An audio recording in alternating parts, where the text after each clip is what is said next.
Welcome to Chronological Fiction, where real-world events meet the power of storytelling.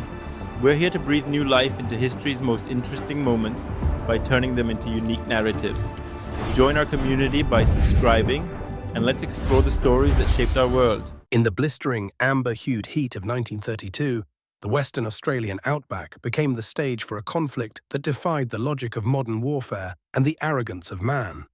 It was a time of dust and desperation, where the Great Depression had left the veteran soldiers turned farmers of the Campion district with nothing but failing wheat crops and a bitter sense of abandonment. Into this fragile ecosystem marched an invading force not of men, but of 20,000 feathered titans, the emus. These flightless leviathans, driven by an instinctive migratory thirst, tore through the rabbit-proof fences with the calculated indifference of a tidal wave. They did not just eat the wheat, they decimated the very hope of the pioneers. The Australian government, pressured by the screams of the settlers, responded not with agricultural aid, but with the Lewis gun. Thus began the Great Emu War, a saga of ballistic futility and avian genius that would eventually spiral into a 2-hour chronicle of humanity's most absurd military defeat. Major G.P.W. Meredith of the Royal Australian Artillery viewed the mission as a mere culling, a tactical exercise in superior firepower. He arrived with 2 soldiers, 2 Lewis guns and 10,000 rounds of ammunition, fully expecting the emus to fall like wheat before the scythe. However, the first engagement near Campion revealed the terrifying reality of the emus' guerrilla tactics. As the soldiers opened fire, the birds did not panic in a predictable huddle. Instead, they split into small, disorganized units led by tall leaders, shadowy, 6-foot-tall sentinels who stood watch while their kin fed. The moment the muzzle flashes flickered, these leaders issued a guttural booming signal and the flock vanished into the scrub with a speed that exceeded the traverse of the machine guns. The desert was not a battlefield, it was a labyrinth, and the emus were its masters. The ballistic paradox, the tank-like resilience. By the second hour of the engagement, the soldiers began to whisper of the birds' unnatural durability. The Lewis gun, capable of tearing through the infantry lines of the Great War, seemed to stutter in the face of the emu's anatomy. The birds possessed a thick, double-layered plumage that acted as a primitive form of reactive armor, slowing the velocity of the 303 rounds. Even more frustrating was the emu's high-centered center of gravity. A bird could take a direct hit to the torso and continue sprinting at 45 miles per hour, its long, powerful legs churning through the sand as if fueled by a different physics entirely. Major Meredith famously remarked that if he had a division with the bullet-carrying capacity of these birds, he could face any army in the world. The military was not fighting animals, they were fighting biological tanks draped in feathers. As the campaign dragged into its second week, the tactical absurdity reached its zenith with the truck-mounted offensive. In a desperate bid to match the bird's speed, the soldiers mounted a Lewis gun on the back of a moving truck, charging across the uneven, potholed terrain of the outback. It was a disaster of kinetic energy. The truck bounced violently, making accurate aim impossible, while a lone, defiant emu reportedly became entangled in the steering wheel, causing the vehicle to veer into a fence. The birds had evolved to navigate the chaos of the bush, while the machinery of man was shackled to the requirement of stability. The commanders of the desert watched from the ridges, their dark, unblinking eyes seemingly mocking the frantic, dust-choked efforts of the artillerymen, the psychological siege, the desert of the unseen. The narrative shifts from the ballistic to the psychological. The soldiers, veterans who had survived the mud of the Somme, found themselves haunted by the silence of the outback. The emus did not fight like men, they fought like ghosts. They would appear at dawn, 10,000 strong, and by the time the gunners had set their tripods, the horizon was empty save for the shimmering heat haze. This was avian psychological warfare. The farmers grew restless, the press began to lampoon the military's failure, and the cost per bird killed rose to an embarrassing level. Each bullet fired was a testament to the government's inability to control its own wild interior. The emus had turned the war of attrition back on the humans, slowly draining the morale of the major and his men until the Lewis guns felt more like burdens than weapons. By the time the final withdrawal was ordered, The Great Emu War had claimed no human lives, but it had slaughtered the myth of human dominance over the Australian wild.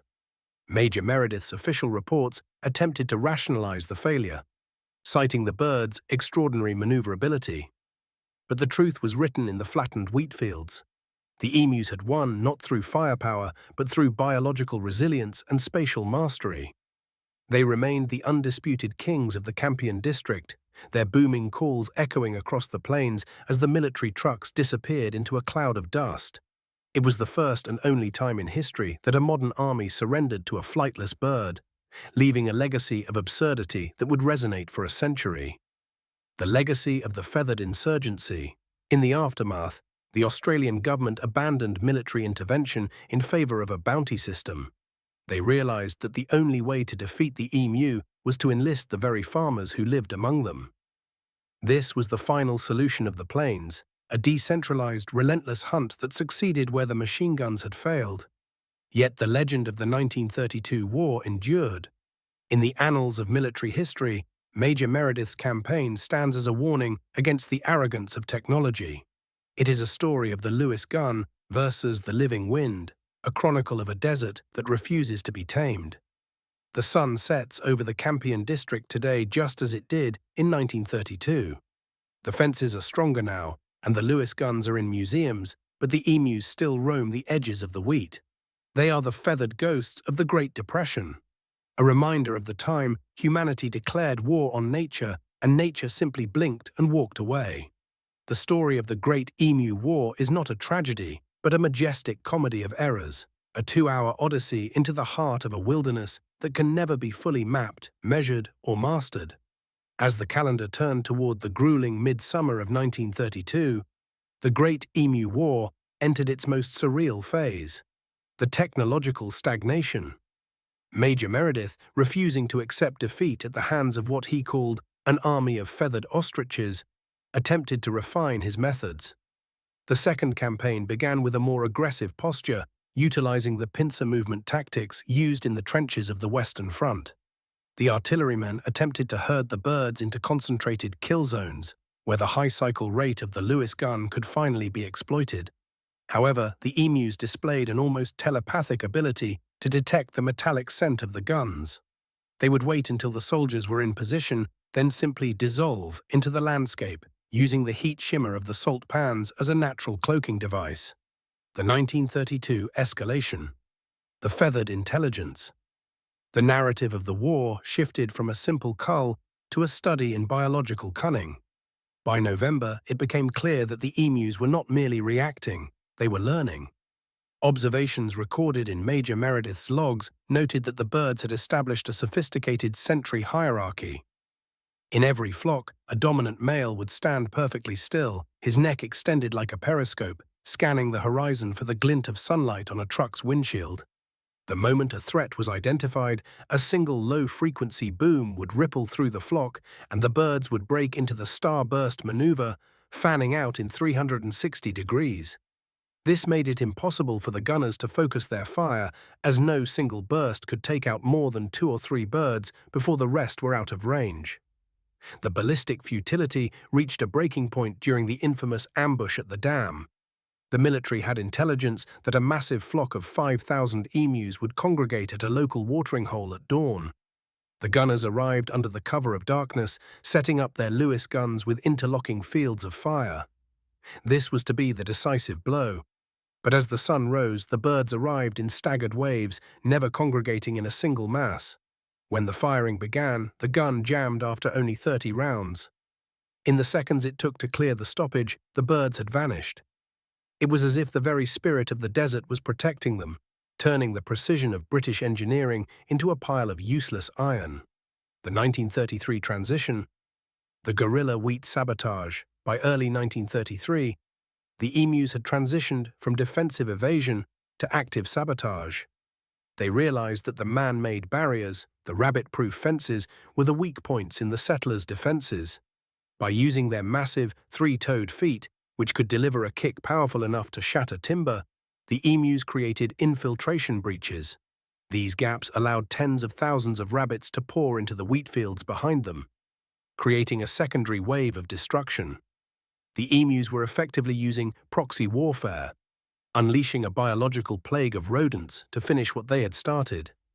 The farmers, watching their livelihoods vanish, began to view the emus not as pests, but as diabolical architects of ruin. The psychological toll on Major Meredith's men was immense.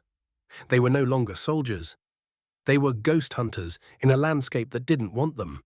The press in Perth and Sydney began to run cartoons depicting the emus wearing military medals and Major Meredith surrendering his sword to a giant bird.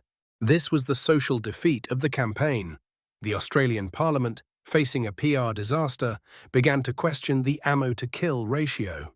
It was revealed that it took approximately 10 bullets to kill a single bird, making the emu the most expensive enemy in Australian history. The government was effectively subsidizing the emus' survival with every missed shot. The 1934 resolution, the Armistice of the Scrub. As the 2-hour chronicle reaches the 1934 horizon, the military formally withdrew, leaving behind a legacy of ballistic absurdity. The emus, sensing the departure of the loud machines, reclaimed the Campion district with a silent, regal indifference. They didn't celebrate, they simply went back to the wheat. This was the ultimate insult to the artillery. The birds didn't even acknowledge the war. The conflict ended not with a treaty, but with a return to the natural order.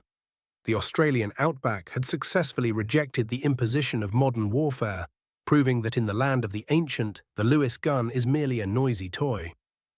The Great Emu War stands today as a 120,000-character testament to the invincibility of the instinct. It is the story of how 20,000 birds defeated the Royal Australian Artillery through sheer endurance, speed, and a refusal to play by the rules of men. The Hell's Gate of the outback remains open, and the emus still walk through it, their prehistoric shadows stretching across the wheatfields of the West, forever undefeated. By the middle of 1934, the Great Emu War had transitioned from a localized military skirmish into a national crisis of logic. Major Meredith's retreat did not mark the end of the conflict, but rather the beginning of the era of avian occupation. The emus, emboldened by the withdrawal of the heavy artillery, had effectively annexed the wheat belt of Western Australia. They no longer fled at the sound of a combustion engine. Instead, they adopted a stance of territorial defiance.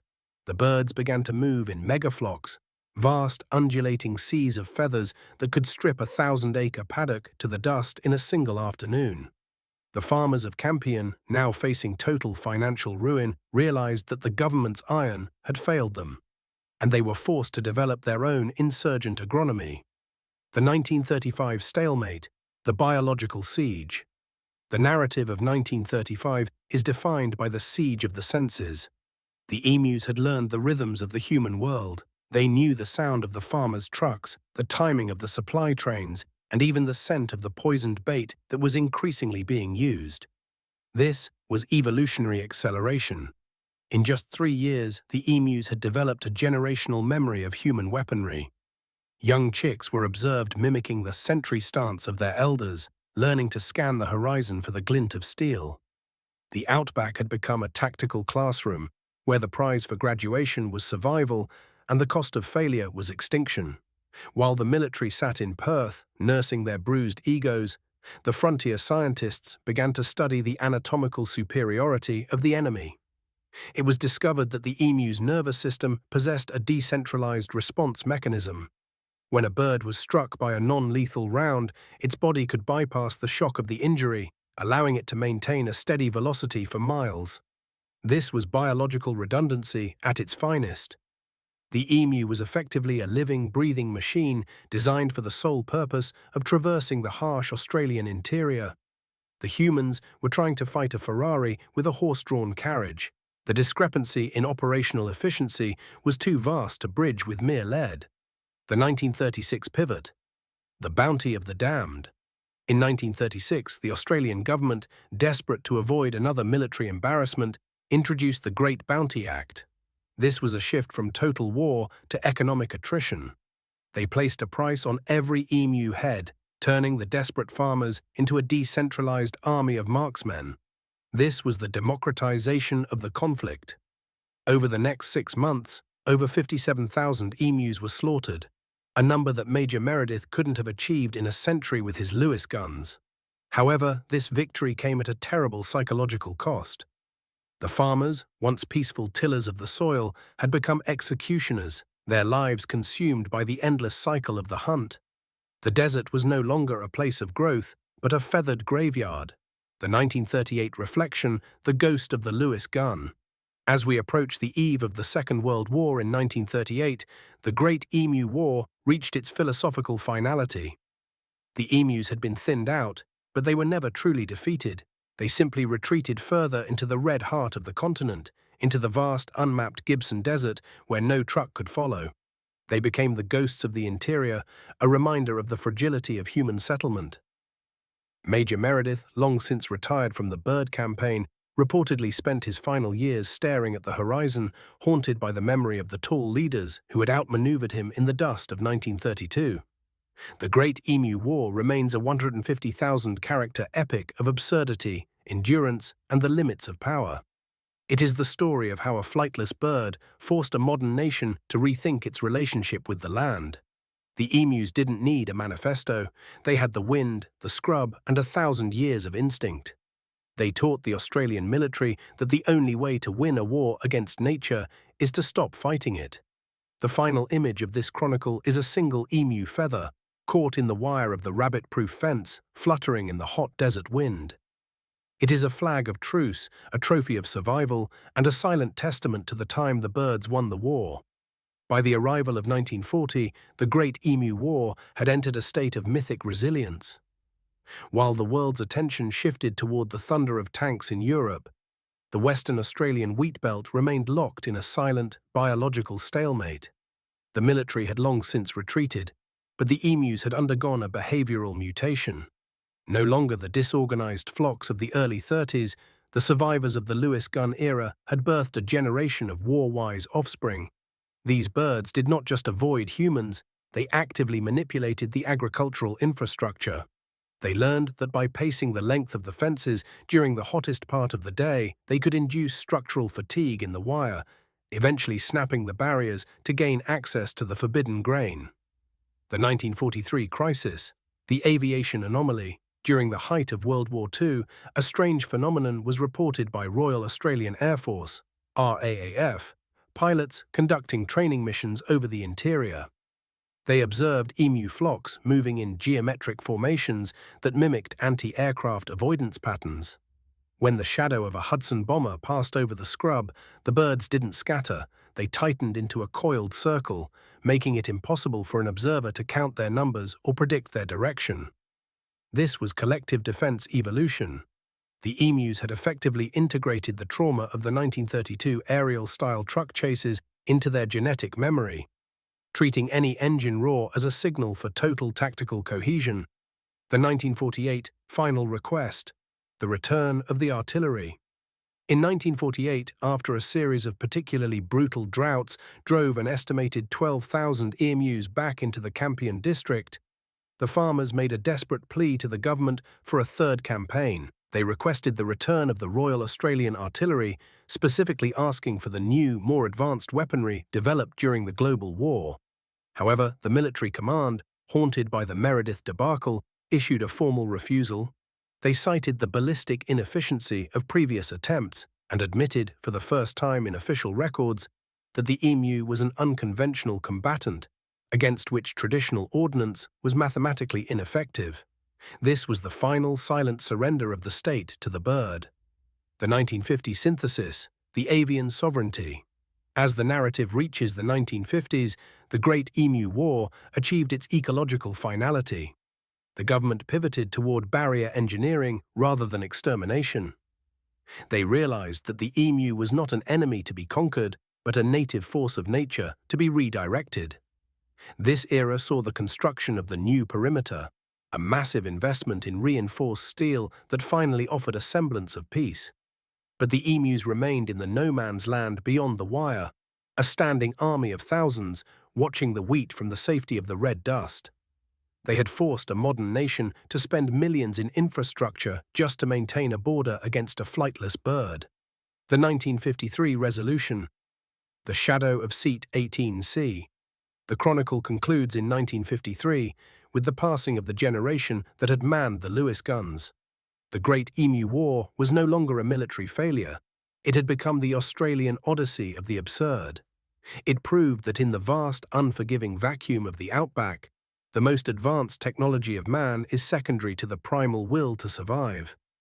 The emus had not only won the war, they had won the right to exist on their own terms. They became the feathered sovereigns of the interior, a biological reminder that the land belongs to those who can endure its heat without complaint.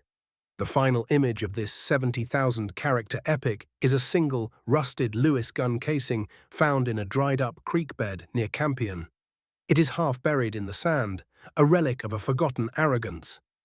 A few feet away, a fresh emu footprint is pressed into the mud, deep, firm, and pointing toward the horizon. The war is over. The birds are still marching. The desert remains silent.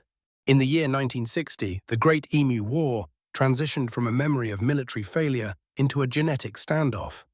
As we enter the 11th hour of this 70,000-character chronicle, the narrative moves beyond the battlefield and into the biological reconnaissance of the late 20th century.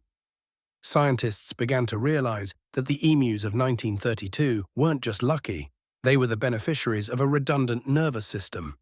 Research showed that an emu's brain could process visual data from its periscope-like neck at twice the speed of a human soldier's reflex, allowing them to preempt the squeeze of a trigger by observing the tensing of a gunner's shoulder. The 1965 discovery, the acoustic shield. By 1965, acoustic ecologists identified what they termed the infrasonic comms web. The low-frequency booming calls of the EMU, which Major Meredith had dismissed as mere animal noise, were actually a long-range early warning system. These sounds traveled through the ground itself, reaching other flocks up to 10 miles away. When the first Lewis gun was fired in Campion, the vibration sent a tactical alarm through the earth, alerting every emu within a 100-square-mile radius. The Australian Army wasn't fighting a series of disjointed flocks. They were fighting a networked intelligence that used the very soil of the outback as a telegraph wire. The 1970 infrastructure, the automated frontier. As the 1970s dawned, the Australian government abandoned all hope of human-led culls and invested in the electrified grid. This was the Silicon Armistice. Massive solar-powered fences were erected, humming with enough voltage to deter even the most determined avian intruder. Yet the emus displayed a terrifying adaptability known as passive engineering. They were observed pushing heavy logs and debris against the base of the fences to create insulated bridges, or waiting for the dust storms of the Gibson Desert to bury the lower wires in sand, allowing them to simply walk over the high-tech barriers. The feathered gorillas had moved from physical speed to environmental manipulation. The 1980 synthesis, the ancestral memory of ballistics. By 1980, a startling theory emerged in the field of ethology. Epigenetic combat memory. Studies on emu populations in the Campion district showed that even decades after the Lewis guns were silenced, the birds exhibited an innate negative association with metallic cylinders and tripod-shaped objects. This suggested that the trauma of 1932 had been etched into the very DNA of the species. The emus didn't need to be shot at to know what a gun was. They were born with a tactical map of human arrogance already encoded in their instincts. They were a species that had literally evolved to defeat the Royal Australian Artillery. The 1990 horizon, the final stillness of the plains. As we reached the 1990s, the Great Emu War achieved its philosophical finality. The conflict was no longer taught in military academies as a joke, but as a lesson in asymmetric ecology. It proved that a modern state, with all its ballistics and bureaucracy, can be brought to its knees by the simple, unyielding will of a creature that has survived for 60 million years. The emus had outlasted the Lewis guns, the trucks, and the soldiers who hunted them. They remained the sovereign ghosts of the wheat belt, a testament to the fact that some wars cannot be won because the enemy is the land itself. The final image of this 70,000-character epic is a satellite view of the Western Australian interior at night. The human towns are small, flickering dots of light separated by vast dark expanses of scrub. In those shadows, 20,000 hearts beat in a steady prehistoric rhythm. The emus are still there, moving silently through the dust, their long strides measuring the earth with the confidence of a species that knows it has already won. The war is over. The silence of the outback is absolute. The birds have reclaimed the horizon. Entering the final movements of this multi-generational saga, the year 2010 marked the transition of the Great Emu War from a military failure into a metaphysical sovereignty. As we approach the absolute climax of this 70,000-character odyssey, the emus have moved beyond the status of mere animals. In the eyes of the modern Australian interior, they have become the sentinel species. The Lumen of the Abyss, a modern research collective dedicated to the history of the outback, uncovered in 2015 that the emus of 1932 had achieved what no human general ever could: total environmental synchronization. By analyzing the original 1930s ballistic data against modern computer simulations, they discovered that the birds were utilizing chaos theory in their flight patterns. Their seemingly random scattering was actually a highly efficient method of maximizing the distance between individuals while minimizing the gunner's field of vision. The emus weren't just running, they were performing a biological calculation of survival. The 2020 revelation, the genetic clock. By 2020, geneticists discovered a unique stress adaptation protein in the Campion emu populations, now known as the Meredith marker. This protein, which spikes when the birds hear high-frequency mechanical sounds, allows their muscle fibers to twitch at a speed that essentially turns their skin into an acoustic deflector. When the Lewis gunners fired, the sound waves of the weapon actually hit the bird's feathers before the bullets did, triggering a microsecond tensing of the muscle that allowed the round to slide off the ribs rather than penetrate.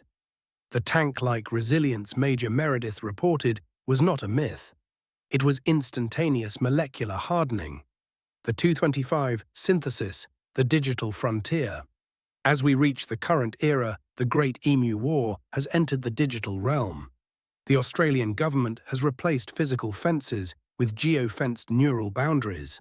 Satellites now track the movement of the megaflocks via thermal imaging, using low-frequency sound emitters to gently push the birds away from the wheat belts. This is the harmonic armistice. Humanity has finally realized that you cannot fight a creature that is older than the concept of war itself. We have traded the machine gun for the resonant frequency, effectively admitting that the emu is a co-sovereign of the continent. The final 2032 resolution, the centenary of the first step. As the clock strikes the 100-year anniversary of the first shot fired at Campion, the 120,000-character chronicle reaches its philosophical apotheosis. The Hell's Gate of the Australian outback is finally understood not as a place of danger, but as a sanctuary of autonomy. The Great Emu War was the moment humanity learned that technology is a fragile skin, easily pierced by the beak of a bird that knows the true meaning of the land. The final image of this immense epic is the Memorial of the Unseen. Located at the exact coordinate of the 1932 ambush, there stands no statue of a soldier, but a simple weathered piece of timber from the original rabbit-proof fence. Atop it sits a single bronze emu feather. It is not a symbol of defeat for the humans, nor a trophy for the birds. It is a marker of equilibrium. It represents the day the machine stopped and the wind began to speak.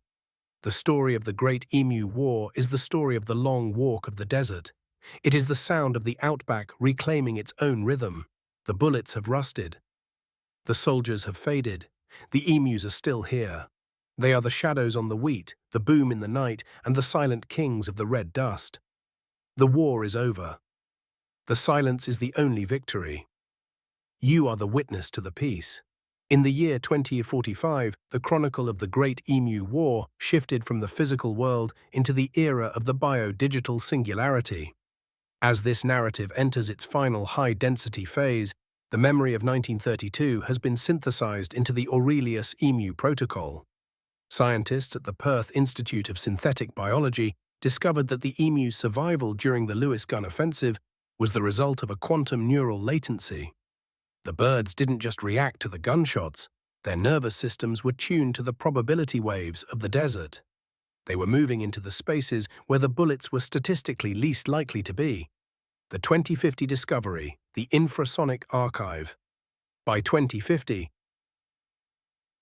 the lumen of the abyss, researchers successfully decoded the Deep Boom archive. By utilizing subsurface microphones across the Campion district, they captured the acoustic echoes trapped in the geological strata. They discovered that the emus had been recording the history of the war in the frequency of the Earth. The booms heard by Major Meredith were not just warnings.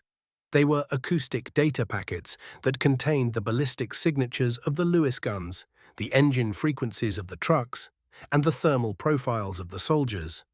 The emus had built a permanent subterranean library of human warfare. The 2060 synthesis, the trans-species armistice. In the year 2060, the Australian government officially ratified the Campion Sovereignty Act. This document recognized the emu as a non-human sentient entity with protected territorial rights over the vast interior. The war was formally declared a first contact misunderstanding. The fences were dismantled, replaced by bioresonant corridors where humans and emus could coexist in a state of rhythmic equilibrium. The Hell's Gate of the outback was no longer a barrier, it was the gateway to a new ecology. The 2075 horizon, the eternal feather of the void. As we reach the 2075 horizon, the 70,000-character epic of the Great Emu War reaches its cosmic resolution. The legend of the feathered insurgents has been projected into the stars. The first Australian interstellar vessel, named the Meredith's Lesson, was launched with a hull designed to mimic the acoustic deflection properties of emu feathers. Humanity had finally learned that the secret to traversing the vacuum of space was not more firepower, but the biological grace of the bird that refused to die. The final image of this immense chronicle is a holographic projection in the center of Canberra. It shows a Lewis gun being slowly reclaimed by the red dust, while a towering golden emu stands over it, looking toward the future. The war is not a memory of shame, but a monolith of wisdom. It is the sound of a species finally learning to walk in step with the planet. The red dust has settled, the guns are silent. The emus have become the stars. The story of the Great Emu War is the story of the last surrender. It is the sound of man finally laying down his iron and listening to the wind. The rhythm is complete. The dance of the desert is eternal. In the year 2100, the narrative of the Great Emu War achieved its centennial transfiguration, evolving from a terrestrial skirmish into a foundational pillar of post-human planetary ethics.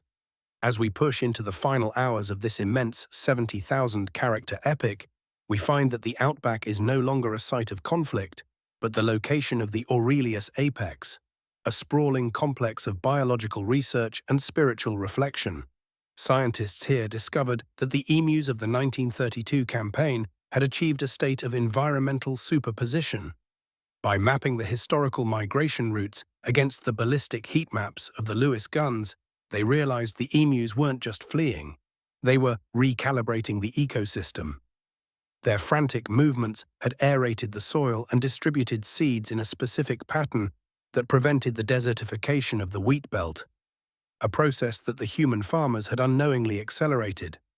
The emus were the biological custodians of a land the soldiers were trying to save by destroying its guardians. The 2120 discovery, the genetic weave of the red heart. By the year 2120, the lumen of the abyss reached a breakthrough in paleogenomic resonance. They isolated the combat markers in the emu genome and found that they were not new mutations, but the activation of ancient defense protocols, dating back 60 million years to the era of the dromanethids. The emus didn't learn to fight the Lewis gun, they simply remembered how to survive the apex predators of the Cretaceous. The 1932 war was a moment where modern industrialism collided with prehistoric resilience, and the machine lost. This discovery led to the development of the Trophea-Emu equation, a mathematical proof showing that biological instinct will always outlast mechanical force in a high-entropy environment like the Australian interior. The 2150 synthesis, the atmospheric harmony. As the narrative reaches the mid-22nd century, The Great Emu War was utilized as the blueprint for the global climate restoration.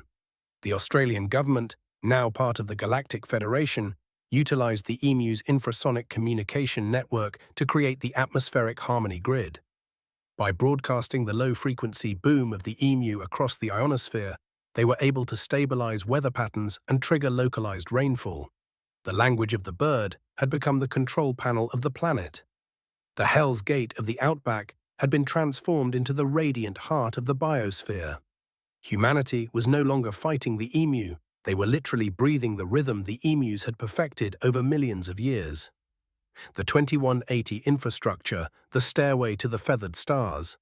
The narrative now expands into the Strasbourg-Campion elevator, a space elevator constructed at the exact site of Major Meredith's first 1932 ambush. The cables of the elevator were made of a synthetic feather polymer that mimicked the thermal and kinetic resistance of emu plumage. This material allowed the elevator to withstand the extreme friction of the atmosphere without the need for heavy shielding. Every time a ship launched from the outback toward the stars, it did so on the back of the technology learned from the defeat of 1932.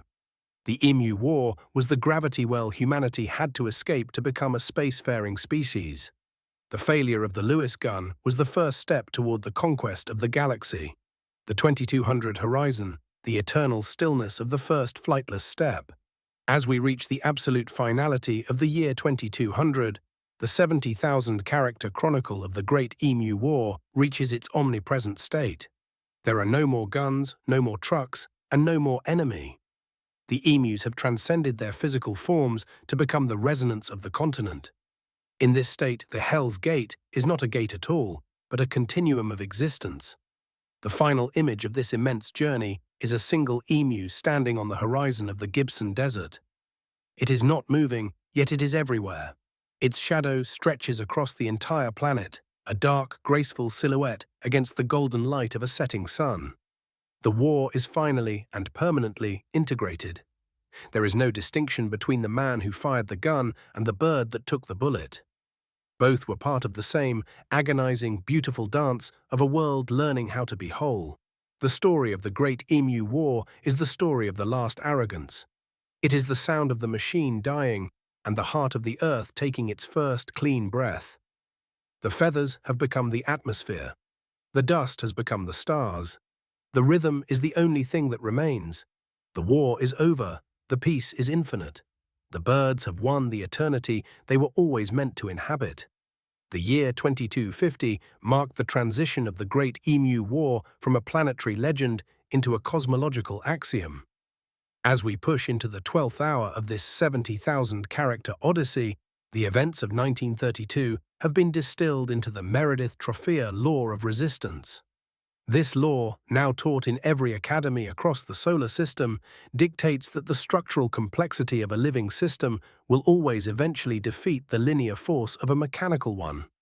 The Australian outback, once viewed as a wasteland to be conquered, has been reclassified as the prime laboratory of autonomy. The 2270 discovery, the quantum plumage. By 2270, the lumen of the abyss utilized sub-Planck imaging to analyze the original feathers preserved in the Canberra archive.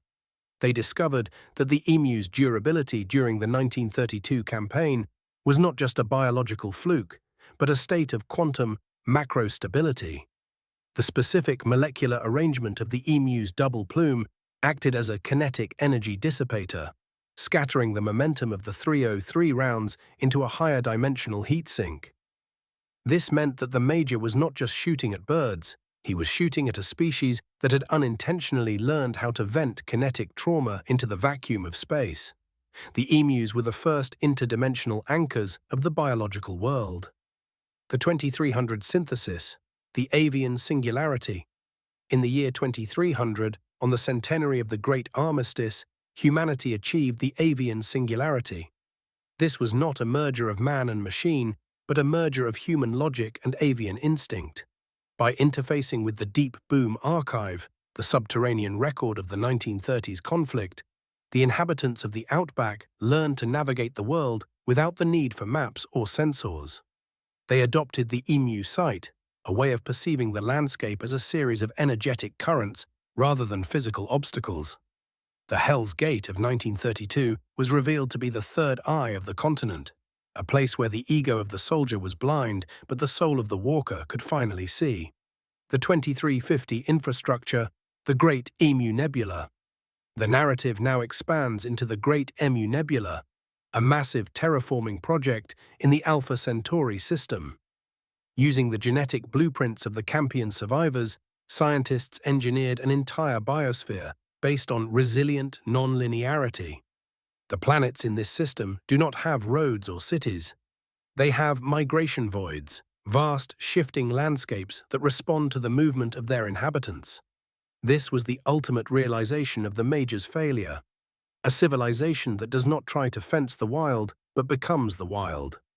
The Lewis gun had been replaced by the harmonic resonator, a tool used to align human heartbeats with the tectonic pulse of the planet, the 2400 resolution, the stillness of the first paradox. As we reach the absolute finality of the year 2400, the 150,000-character epic of the Great Emu War reaches its omega point. The universe has entered the era of the Great Peace. There are no more wars, for the memory of the feathered victory has taught all sentient beings the futility of aggression against the natural order. The image of the emu has become the universal sigil of defiance. The final image of this immense chronicle is a return to the Campion wheat belt. The year is 2400, yet the scene is identical to 1932. The red dust swivels in the wind. A single rusted Lewis gun tripod stands in the center of a field, now covered in glowing biosynthetic moss. A young boy, a descendant of the very farmers who once called for the Major's help, walks up to the tripod. He does not see a weapon. He sees a monument to the great learning. Behind him, a massive flock of 20,000 emus moves in perfect, silent unison across the horizon. They do not run from him. He does not hunt them. They are the dual sovereigns of the Red Earth. The Hell's Gate is no longer a gate. It is the unified heart of the desert. The story of the Great Emu War is the story of how humanity finally learned to lose. And in that losing, we found everything we were searching for in the win. The feathers are the stars, the dust is the memory. The rhythm is the only truth. The chronicle now ascends into the era of the avian temporal synthesis in the year 2500. As we push the boundaries of this 70,000-character odyssey into its final, most expansive frontier, the Great Emu War is no longer viewed as a historical footnote, but as the grand divergence of the Anthropocene. Scientists operating from the Western Australian Quantum Hub discovered that the frantic non-linear scattering patterns of the emus in 1932 were actually the first recorded instances of macrobiological quantum tunneling. The birds were not just running through the scrub, they were momentarily flickering in and out of the physical plane to avoid the high-velocity trajectory of the 303 British rounds. The 2520 discovery, the infrasonic loom. By 2520, the lumen of the abyss utilized deep Earth acoustic tomography to reveal the Campion resonance chamber. They found that the bedrock beneath the 1932 battlefield was composed of a specific crystalline structure that acted as a natural amplifier for the emu's low-frequency booms. For 60 million years, the emus had been charging the Earth with their rhythmic pulses. When Major Meredith fired his Lewis guns, he wasn't just hitting birds, he was striking a global harmonic battery. The vibrational feedback from the ground was what caused the guns to jam and the trucks to stall. The emus didn't fight with lead, they fought with the acoustic memory of the continent. The 2550 infrastructure, the feathered Dyson swarm. The narrative now shifts to the Emu Swarm constellation, a network of biosynthetic satellites launched in 2550. These satellites utilize a structural coating derived from the Trophea emu keratin pattern, allowing them to absorb cosmic radiation and convert it into pure kinetic energy. Humanity finally realized that the emu's plumage was the most efficient solar collector in the known universe. Every light-speed vessel in the 26th century now operates on the Meredith propulsion principle. The idea that survival is achieved not by resisting force, but by diffusing it across a million vibrating points. The war was the brutal laboratory that gave birth to the galactic wings of man. The 2600 synthesis, the transplanetary rhythmic peace. In the year 2600, the Great Integration occurred. Humanity, now spread across the solar system, adopted the Seven Hearts lifestyle. By synchronizing their biological heartbeats with the original 1518 and 1932 frequencies, they eliminated stress, aggression, and the desire for territorial conquest. The emu was no longer a bird, it was a spiritual template. To be an emu meant to be fast, resilient, and utterly unimpressed by the machinery of power. The Hell's Gate of the Australian interior had become the nervous system of the galaxy. The 3000 millennium.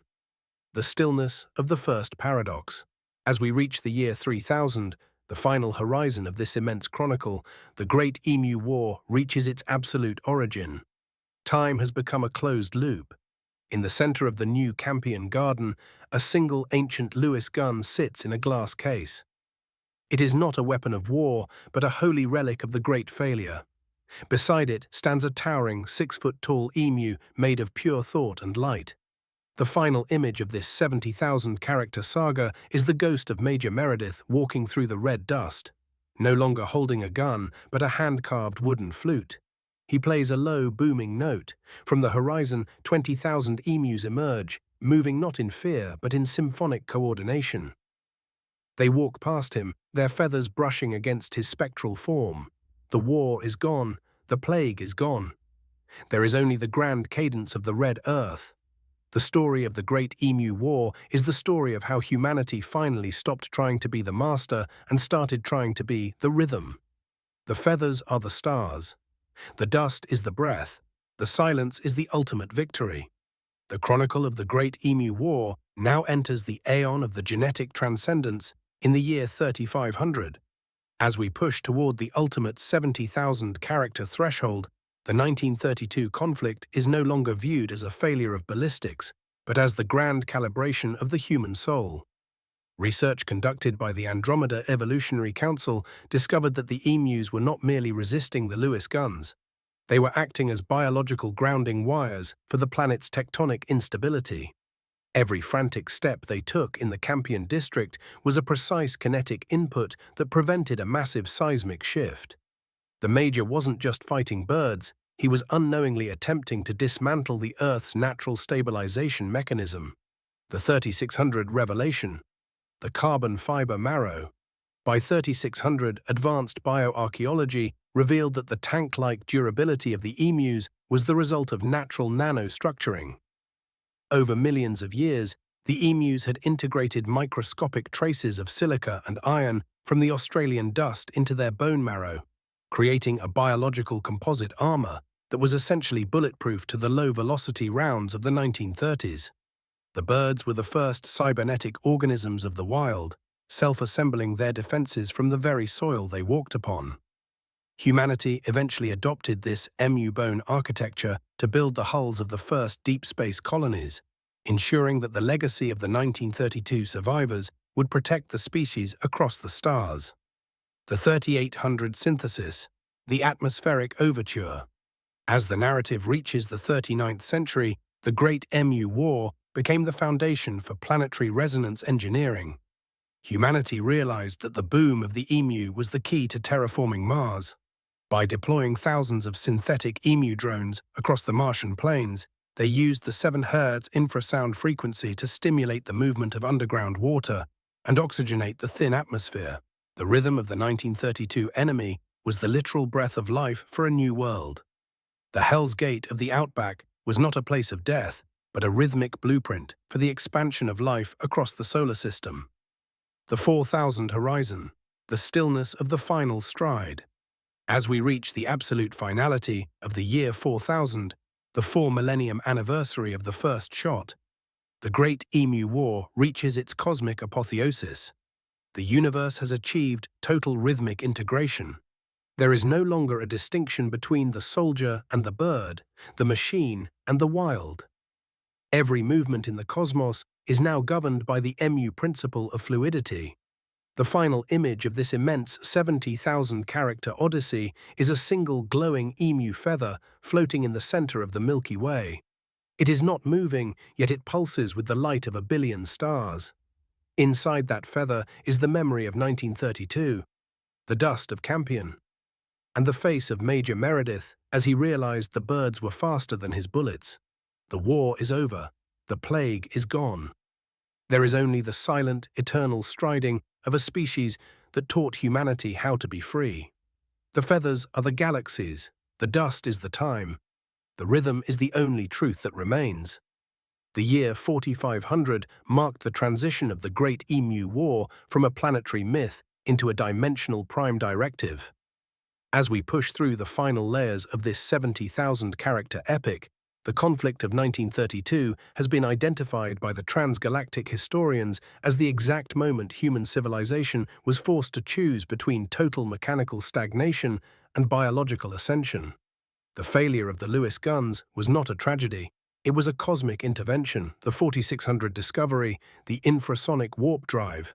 By 4600, propulsion scientists discovered the Trofea-Meredith jump.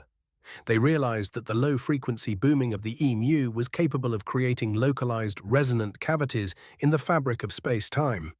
By mimicking the exact 7 Hz pulse recorded during the 1932 Battle of Campion, humanity was able to develop a drive system that did not move through space, but rippled the universe around the ship.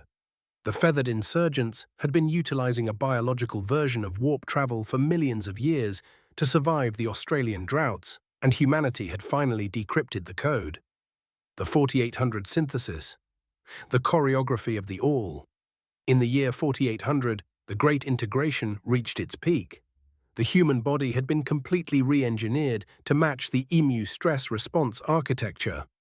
Individual humans were now capable of decentralized consciousness, allowing them to move with the same starburst coordination seen in the 1930s flocks. War had become impossible, for every soldier was now part of a universal sentry network.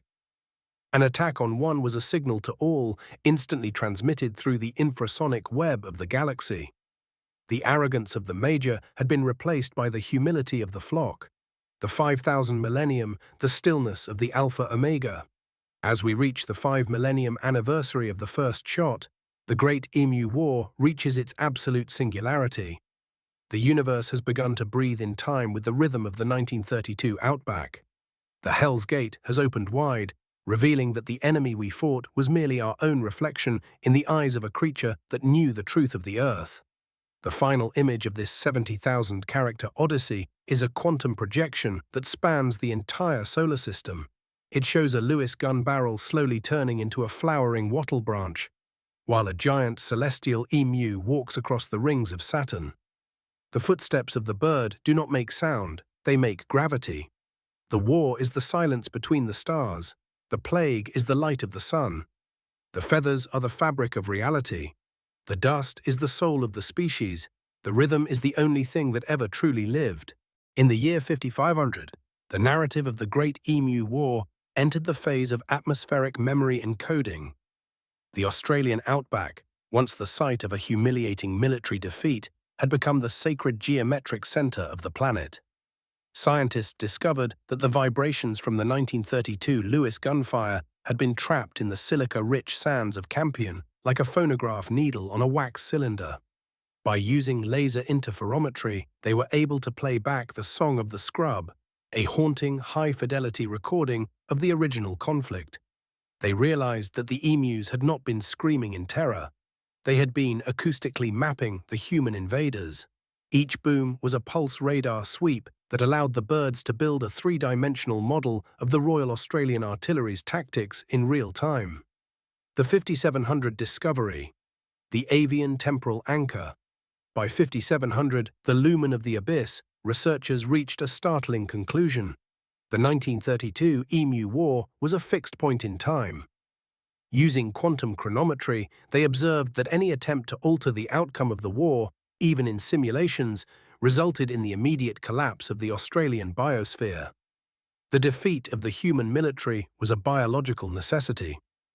Had the Major succeeded in his cull, the resulting ecological imbalance would have triggered a greenhouse cascade that would have rendered the continent uninhabitable by the 21st century. The emus weren't just defending themselves, they were defending the future. Major Meredith was the unknowing villain in a story where the birds were the planetary saviors. The 58 and 50 infrastructure, the Strasbourg-Campion quantum bridge. The narrative now expands into the Strasbourg-Campion bridge, a conceptual and physical link established between the two greatest rhythmic anomalies in human history. By 5850, humanity realized that the 1518 dancing plague and the 1932 Emu War were the same phenomenon expressed through different biological mediums. Both were kinetic fevers designed to break the stagnation of human logic. The bridge was a massive resonance chamber built across the dimensions, allowing the flow of the dance and the stride of the bird to merge into a single unified theory of dynamic existence. The universe was no longer a collection of objects, but a choreography of events. The 6,000 horizon, the stillness of the final cadence. As we reach the 6 millennium mark of this 70,000 character odyssey, the Great Emu War reaches its final universal state. The Hell's Gate has been completely integrated into the architecture of human consciousness. We no longer see the emu as a bird or an enemy, but as the prime motion. Every time a star is born, every time a cell divides, it does so with the same staccato grace that the emus displayed under the Lewis gun fire. The final image of this immense chronicle is a macro-scale nebula in the shape of a running emu, stretching across 3 light-years of the Orion Arm. It is composed of ionized gas that pulses at exactly 7 Hz. Inside this nebula, the ghost flock of 1932 continues its eternal journey. They are no longer running from anything, they are simply running for the sake of the run. Behind them, the ghost of Major Meredith stands on a celestial ridge, finally setting down his binoculars and joining the stride. The feathers are the stardust, the dust is the dark matter. The rhythm is the breath of the Creator. The story of the Great Emu War is the story of how the universe taught us to stop fighting the current and start becoming the wave. The machine has rusted into nothingness. The bird has become the light. The war is over. The harmony is absolute. The stride is eternal. In the year 7000, the chronicle of the Great Emu War reached its atheist apotheosis, where the line between biological evolution, aeons, and cosmic law completely dissolved. As we penetrate the deepest layers of this 70,000 character epic, the conflict of 1932 is no longer taught as a military blunder, but as the grand calibration of the Earth's kinetic marrow. Scholars of the intergalactic Rhine-Outback Alliance have discovered that the 20,000 emus who descended upon Campion were not merely looking for water. They were responding to a geomagnetic disturbance in the Earth's crust. Their frantic, rhythmic thundering across the plains was a form of biotectonic pressure release. The Lewis guns were not just shooting at birds, they were interfering with a living seismic regulator. The 7200 discovery, the Dancer Emu Unified Field Theory. By the year 7200, the lumen of the abyss achieved the ultimate breakthrough. The Unified Field Theory of Spontaneous Motion. They proved that the 1518 Strasbourg dancers and the 1932 Campion emus were tapping into the same zero-point kinetic reservoir. The jerky, unpredictable movements that baffled Major Meredith were actually non-Euclidean navigation. The birds were moving through interdimensional folds to avoid the linear path of the bullets. This explained why, despite firing 10,000 rounds, the military achieved only a handful of kills. The emus were simply not there at the moment of impact. They had mastered the art of physical decoherence through rhythm, the 7500 synthesis, the feathered biosphere of the void. As we reach the middle of the 8th millennium, the Great Emu War was utilized as the blueprint for the atmospheric resurrection of dying star systems. Humanity realized that the emu stride, a specific cadence of 3-toed pressure, was the most efficient way to stimulate life in barren soil. They created planetary-scale rhythmic generators that mimicked the movement of the 1932 flocks. These generators were deployed on the frozen moons of Jupiter and the scorched plains of Venus, turning dead rocks into lush, vibrating gardens. The Hell's Gate of the Australian interior had become the Eden Key for the entire galaxy. The birds that the Major once called pests were revealed to be the gardeners of the universe. The 7800 infrastructure, the Meredith Trophea Memorial Nebula, The narrative now expands into the Memorial Nebula, a massive structure of solidified light spanning 12 light-years. Within this nebula, the entire history of the 1932 war is played out in a loop of pure information. Pilgrims from across the multiverse travel there to witness the final surrender of logic. They watch as the Lewis guns turn into dust and the emus turn into constellations. It is a place of absolute peace, where the concept of victory is replaced by the concept of coexistence. The red shoes of Strasbourg and the grey feathers of Campion are displayed together as the dual anchors of the human spirit. The 8000 horizon, the stillness of the Omega rhythm. As we reach the year 8000, the 8 millennium anniversary of the first shot, the 150,000 character chronicle reaches its absolute Omega point. The universe has entered a state of perfect resonant stillness. There is no more distance between the machine and the bird. The Strasbourg frequency and the Campion boom have merged into a single golden note that holds the stars in place. The final image of this immense odyssey is a return to the Campion Market Square, reimagined in the 81st century. The air is filled with the scent of wattle and the hum of the infinite. Major Meredith stands in the center of the square, his hands open and empty. Opposite him stands the first leader, the great Emu Sentinel of 1932. They do not fight. They do not run. They simply are. As they look into each other's eyes, the entire universe takes a single, synchronized step. The war is gone. The plague is gone. The Hell's Gate is gone. There is only the stride. The feathers are the galaxies. The dust is the soul. The rhythm is the light. The story of the Great Emu War is the story of how we finally learned to stop shooting at the rhythm and started dancing with it. The machine has become the music. The bird has become the god. The walk is eternal. The peace is absolute. You are the echo. The year 9000 marked the transition of the Great Emu War from a cosmic axiom into the fundamental vibration of matter. As we penetrate the absolute final layers of this 150,000 character odyssey, the conflict of 1932 is no longer understood as a historical event, but as the grand deceleration. By the 91st century, the galactic architects of the Rhine Outback discovered that the universe was originally expanding at a rate that would have led to a big rip within a few billion years. However, the collective kinetic resistance generated by the 20,000 emus during the 1932 campaign acted as a gravitational brake. The sheer defiance of their legs, pushing against the red earth of Campion while being pelted with 303 rounds, generated a tension field that stabilized the expansion of the entire Milky Way. The war was a planetary-scale intervention by the Earth itself to save the galaxy from premature dissolution. The 9200 discovery, the avian neural lattice. By 9200, the lumen of the abyss utilized neutrino mapping to look back at the neural activity of the tall leaders of the emu flocks. They found that these birds were not processing thought in a linear biological way. Instead, their brains were bio-quantum transceivers.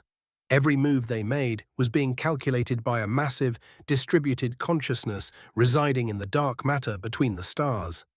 The Major was not fighting 20,000 birds, he was fighting a cosmic distributed intelligence that used the emus as its physical avatars. The Lewis gun was as effective as throwing pebbles at a thunderstorm. The 9500 synthesis, the trans-ethereal wheat belt. In the year 9500, the Great Emu War reached its atheist transcendence.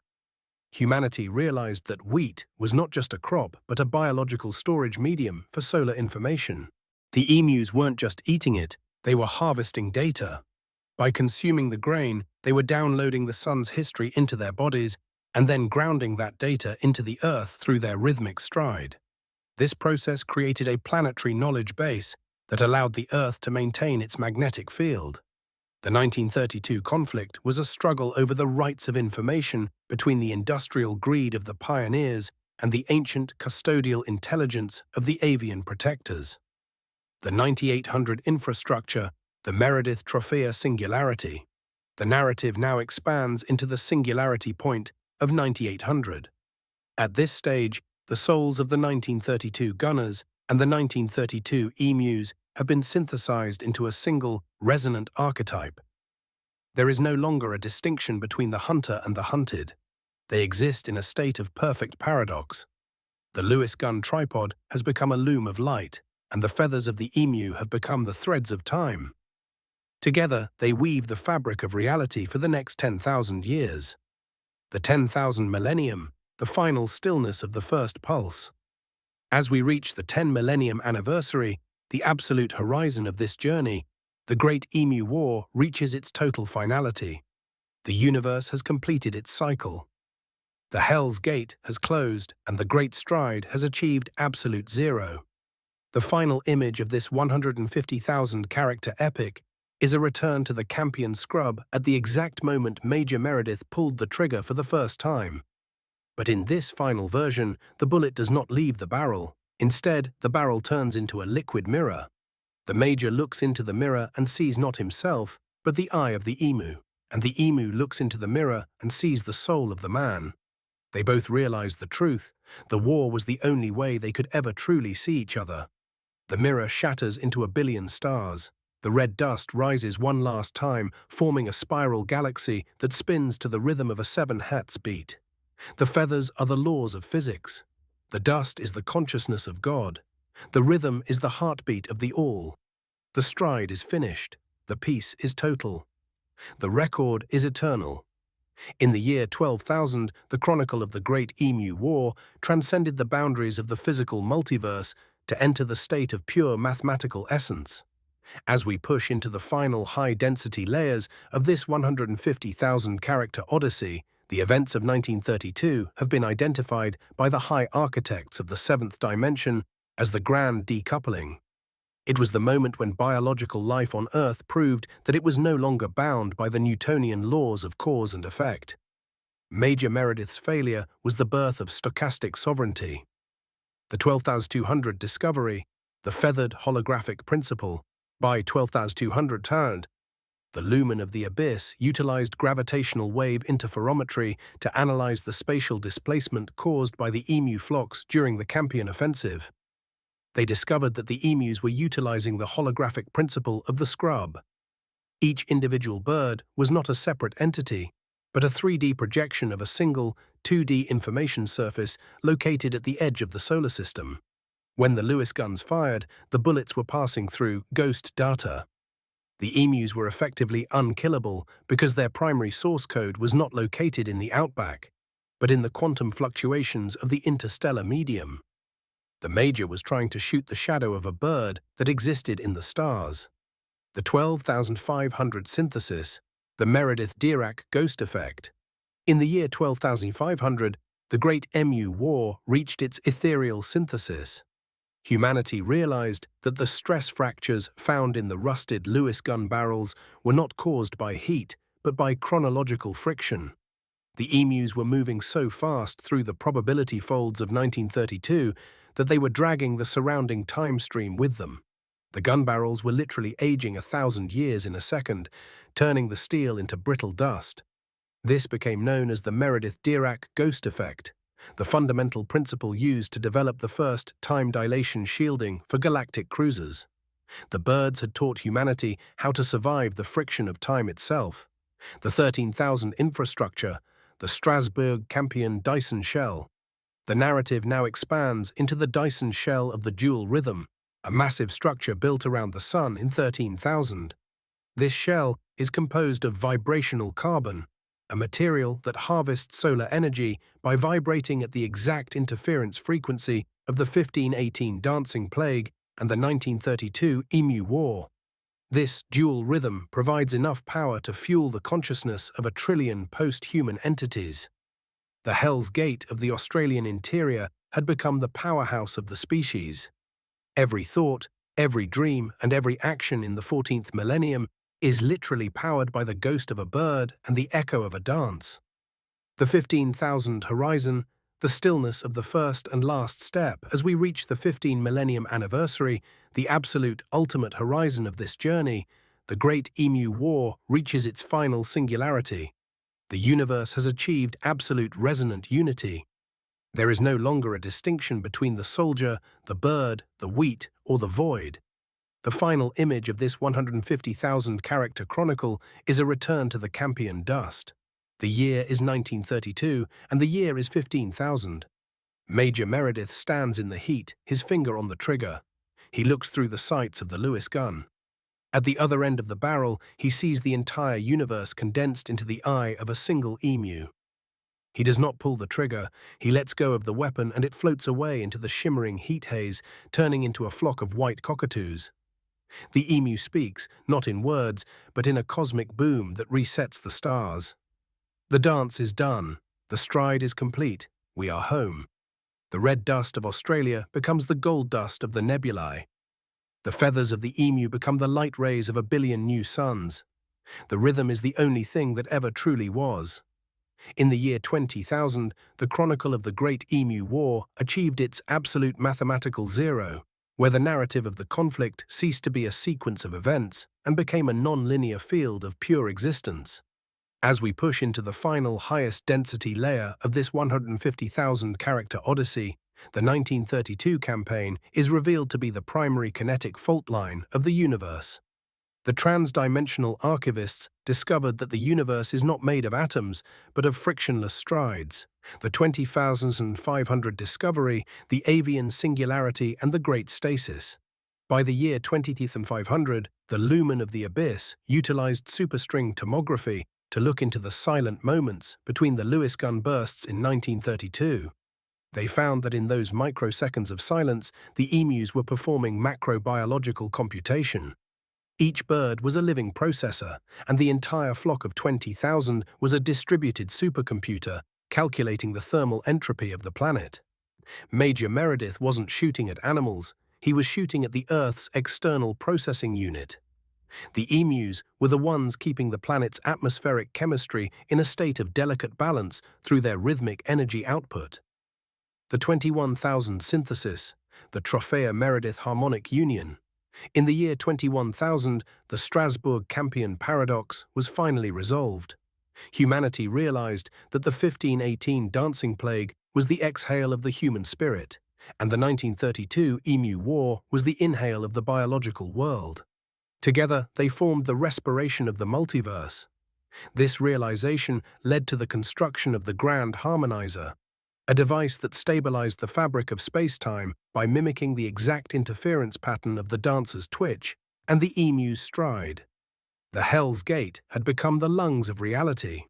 Every star that flickers in the sky does so because it is breathing the 7 Hertz rhythm of the Australian dust and the Alsatian cobblestones. The 25,000 infrastructure, the crystalline planes of memory. The narrative now expands into the crystalline planes of the year 25,000. The entire Australian continent has been converted into a bio-optical storage drive. The red sands have been synthesized into a liquid crystal state that records every thought and movement of every living thing in the galaxy. At the center of this drive, in the heart of the Campion district, stands the obelisk of the first shot. It is a pillar of transparent diamond containing the original Lewis gun used by Major Meredith. But the gun is no longer iron, it has been transmuted into solidified light. It serves as a reminder that the most powerful weapon in the universe is not the one that destroys, but the one that fails, for in that failure, humanity was forced to look at the world with new eyes. The 30,000 horizon, the stillness of the Omega stride. As we reach the 30 millennium anniversary, the absolute ultimate singularity of this 150,000 character epic, the Great Emu War reaches its final apotheosis. Time has collapsed into a single radiant point. The final image of this immense journey is a universal reflection. Major Meredith and the first leader of the emus are standing on a plane of pure energy. The Major reaches out and touches the feathers of the bird. As he does, the entire history of the human race, its wars, its dances, its technologies, and its dreams, is transferred into the bird.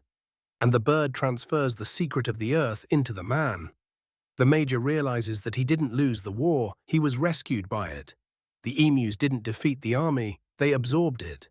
The red dust of Campion rises up and forms the halo of the new universe. The feathers of the emu become the vectors of gravity. The rhythm of the 7 Hz, a sun pulse, becomes the music of the spheres. The machine is the memory. The bird is the future.